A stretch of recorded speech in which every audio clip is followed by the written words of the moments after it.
It's time to review this week's update in World of Tanks, and of course we're back from holiday, so we will be covering everything as we go along and catching up on some of these tanks that were released in the last couple of weeks. So let's take a look at the first one, of course, the new vehicle, the Uraci Oni. Now this is a tier 8 Japanese heavy tank. It's a tank that we can cover in the specific article to this tank here, and if you've ever played the Oni, it's going to be very much similar, and the Ofo if you played any of the Japanese turrets. Now, this one in particular does take use of the multi-turret functionality, so you can swap between those various different turrets. You can see them here. You've got your main one, of course, then you've got your two side turrets here, so you've got multi-turreted tanks in the game. So the key thing with this is, are these multi-turreted things really going to be that good? Well, of course, if you've played this tank in game right now, leave it in the comment section down below as to what you think about these multi-turreted. Now, one thing that I want to note to you guys is that considering this is a premium account, or premium tank I should say, you've only got 35% silver bonus, which is one of the lowest, if not the lowest silver bonus that you can ever actually get on a tier 8 premium tank, because I believe the base value for the 99% of tier 8 premiums is that it is 50%. Now, I don't know if that's because Wargaming have somewhat messed up and it's not actually a tier 8, and they've actually kind of screwed this up, but we'll have to jump into game. We'll give it a full test of this tank in game as soon as we can, and I'll upload a video coming soon. Now, this tank in particular, how to use the multi-turreted functionality. If you've played the E100, if you've played the KV4, KTTS I think it is, if you've played the T1 Heavy, the M6, they've all got these multi-turreted tanks, and effectively you can fire your main gun, swap to your second, shoot those, and they're really like rapid, like reloading, and you can pump out rounds with those two. Really low penetration, typically. You can see that here, that actually you've got, 215 with the 10cm, so that's your actual standard primary gun. Then you've got the 15cm, which of course all of these have, or the Japanese heavies have. Super low penetration, even with your premium rounds. You've only got 150 pen, so you've basically got to hit anything like a light tank or a lightly armoured medium. Otherwise you'll just bounce. So to be honest with you, I would rather take this first one where you can do consistent 330 alpha. But to be honest, like, it is so difficult because when you're in such a slow, fat ogre, to be able to consistently deal the damage because of having the lower alpha is really annoying to be able to guarantee you like 3k, because if you go one flank and your team just steamroll that flank before you even get there, you end up with a crap game. Equally, if you try and pummel it down one flank and you've got super long alpha, and then you get surrounded, you don't do any damage. So yeah, there's kind of that. But the thing with this is, of course, the multi-turreted. So the front left and the front right, they're both 47mm. You will get 81mm of penetration on your standard rounds. But of course, with Wargaming, press A and you can get 50% more penetration, bringing it up to an actual value where you might be able to actually pen something. 122. You also got 15 rounds a minute, so you're reloading in 4 seconds. Of course, that can come down with some of the boosts that you can put on your tank, some of the equipment, your commander skills, all of that actually affect your reload time will enable that to come down. So you can effectively maybe get like 3.5 seconds roughly. I don't know how the advanced loader actually works with this tank, whether you can even put that on, but we'll do that testing in the full review of this tank coming soon. And of course, yeah, I think it's going to be an interesting one. I don't think that this is at all going to be overpowered in the game. Yes, you do have a big derp gun, but you're at tier 8, you get penned by pretty much everything because Oni. And when you're playing up against tier 10s, like, they're just not going to be able to bounce off of you. You can see the armor model here, like up to 231 on these plates here, probably the lower values. Of course, you got the lower plate here, which you'll be wanting to aim at, even though it is kind of stronger armor than the top plate.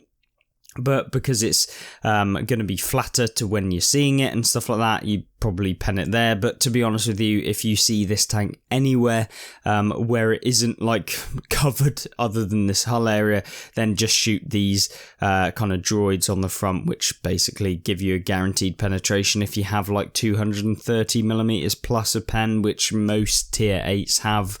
And of course this does play against tier 6s, so that could be a little bit painful, but you'll be able to hit the sides. I mean, this one will definitely be a bit of a stomper when you're in a tier coming up against tier 6s, but then again, like, how often do you come top tier in tier 8? And that is of course the problem with +2 -2 matchmaking. However, if you do actually think you like the look of this tank, or if you did actually like it, let me know in the comment section down below. And of course, if you want to purchase this, right now you can purchase it for a minimum of 8,560 gold, which is okay for a tier 8 heavy tank.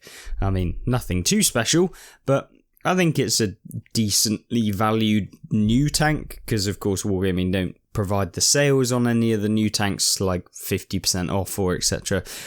So yeah, I don't think it's awful, but of course I don't think that this is going to be super overpowered or a monster in the game like Wargaming is saying it will be, but yeah, let me know in the comments. Now then, that's not the only thing. We've also got the Premium Tech Tree Edition. So you've got the FE4201 T95 E1 Post-War Era Western Alliance Heavy Tank. Jesus, Wargaming coming up with the longest names here. It's been added to the Premium Tech Tree, so you can basically just go on there and purchase it if you really want to. I think that this is basically like the Centennial Chieftain from what I can remember. Yeah, they've just added it so you can buy it at any time now. You don't have to wait until like it comes into the Premium Tech Tree anymore.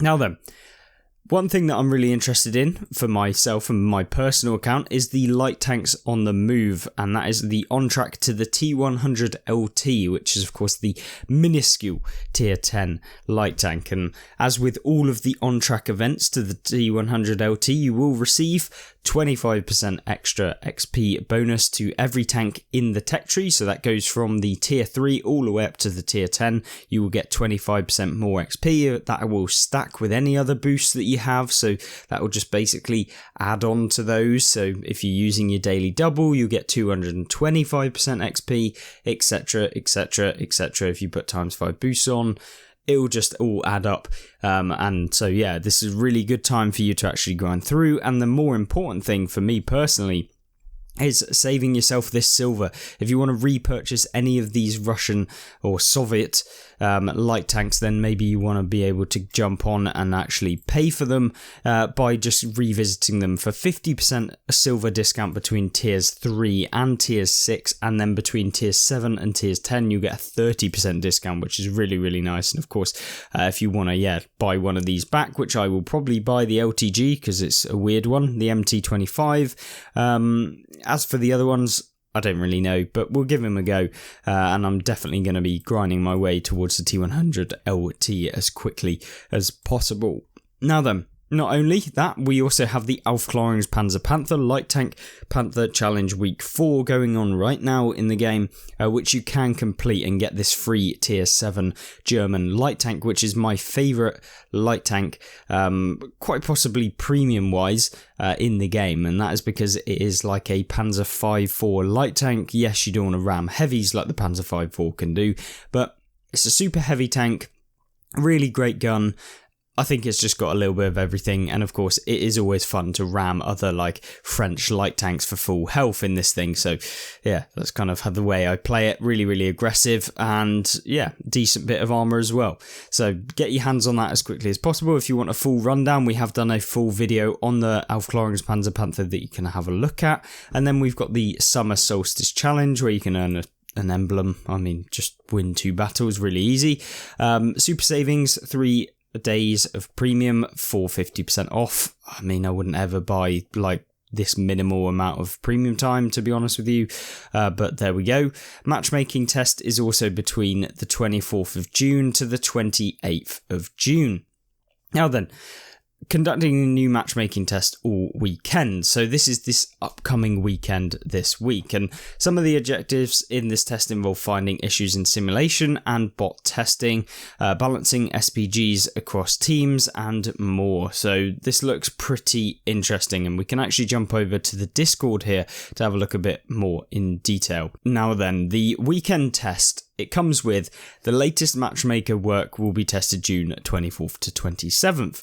New pairs matchmaker available, disabled by default, will be enabled during test weekends. Teams will have identical composition by tank tier, e.g. if Team 1 is 8 tier 10s and 7 tier 9s, then Team 2 is as well. So this is kind of, I don't know if it will be the same as class-based matchmaker, but that's what Wargaming have kind of said. Team class composition is best effort, not guaranteed to be identical. So kind of they've gone away from the whole class-based matchmaking.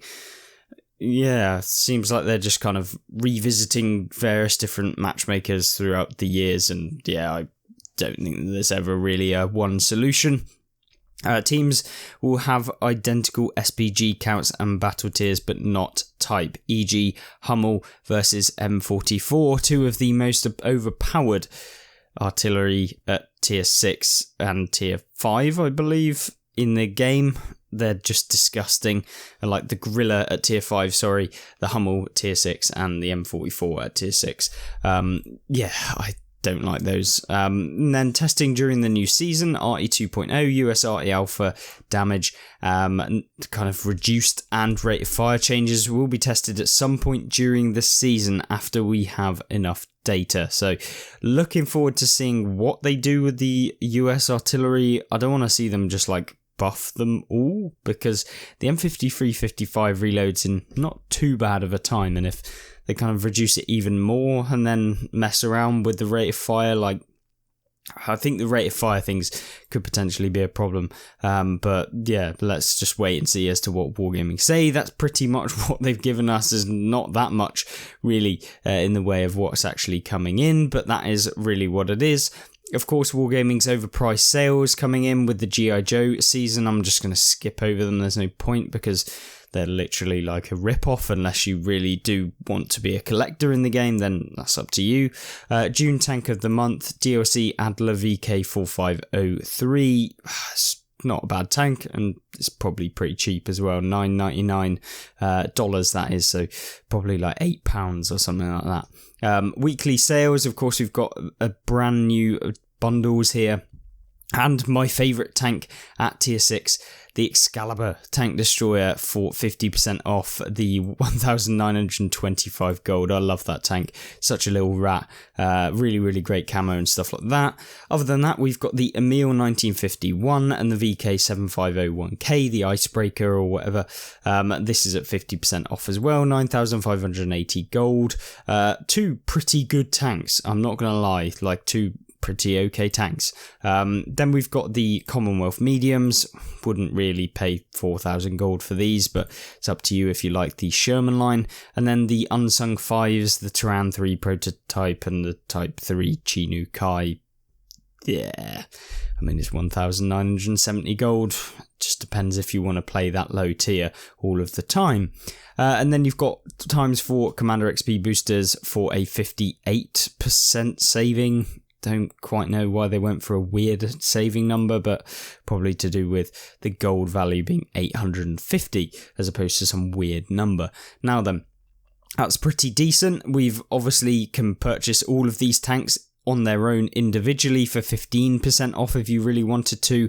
And then, of course, we have the super savings or personal offers, which are the Object 244, the Type 62 light tank, and the Trinity Mark II medium. And they're all pretty okay. I'm looking forward to maybe picking up the Type 62 light tank myself to give it a go and rag around in that little thing. Now then, reminders, we also have the Premium Bonus 7, which is for the Japanese lines, the French lines, and the Soviet kind of medium tank destroyer and heavy tank line. I think it'll be decent. You can kind of debate whether or not you want to actually grind towards these tanks. Of course, it is better than doing the on-track event because you get 50% silver bonus whilst playing. So effectively, if you're playing the same amount to get the silver, then you'll basically have a 50% silver reduction on everything you play because you're earning that more silver. And also, the 50% vehicle XP bonus is really nice. And if you can time this up with a tier 10 silver bonus event, you can actually play things like the Type 5 Heavy, the Foch 155 and the 140 and earn like 300,000 silver in a game if you have premium time as well. And if maybe you want to drop in some silver boosters on top as well. But you can quite easily get like 200,000 silver from a fairly good game in a tier 10 tank. So yeah, looking forward to that. We've then got the long haul refresh, which has been refreshed yesterday, and that comes with a load of new tanks in there. I mean, you can jump in and have a look at what they actually are, and yeah, I'm looking forward to seeing what that is. But one thing I want to note is that we will have a kind of keycard opening, I believe, coming out fairly soon, where we'll look at what these keycards are like. I think we've got a couple of each to actually showcase to you guys, and maybe I'll drop that in at the end of one of these videos. And of course, the community streams, jump in, tune in, do whatever you want to do this Friday on the 24th of June at 7 o'clock UTC, wherever that is in the world, 2 p.m. Central. Yeah. Look forward to potentially catching you there. But other than that, that is basically the information that we have and news regarding this week in World of Tanks. But of course, I want to see what you guys thinking of the new season. Is it good? Is it bad? Have you been disappointed? Are you looking forward to really grinding out marks on the GSAW 1008? Yeah. Just let me know in the comment section down below. Really appreciate you guys for sticking around this long, and thank you very much. If you want to check out any other videos, gameplay, guides, etc., there should be some on screen right now. Other than that, I hope you have a fantastic rest of your day and a fantastic rest of your week if I don't catch you there. See ya. Goodbye.